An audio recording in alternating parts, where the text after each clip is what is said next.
Conference meets in cross country this morning in the final track meet ever. Notre Dame and St. Francis win the team titles. Whitmer's Lily Good, the individual girls crown, while the Knights take 5 of the top 6 spots, led by Ethan Cope. And as Joel Sebastianelli tells us, St. Francis has a different way of getting ready for the league meet.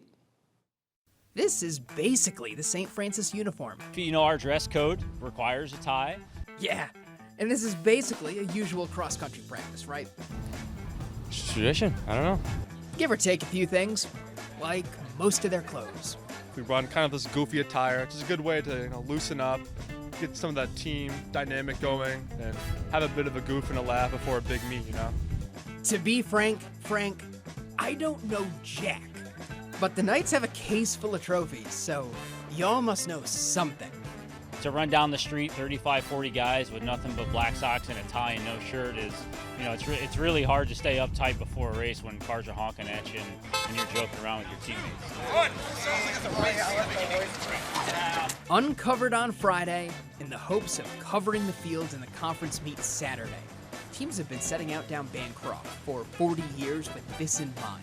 This team, led by Ethan Cope and Ryan Winkler, has pace to be considered the fastest in Northwest Ohio history.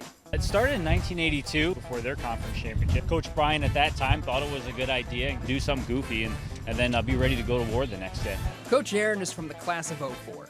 With age comes wisdom amidst this wackiness. We're going to go down the street. We're run to University of Toledo.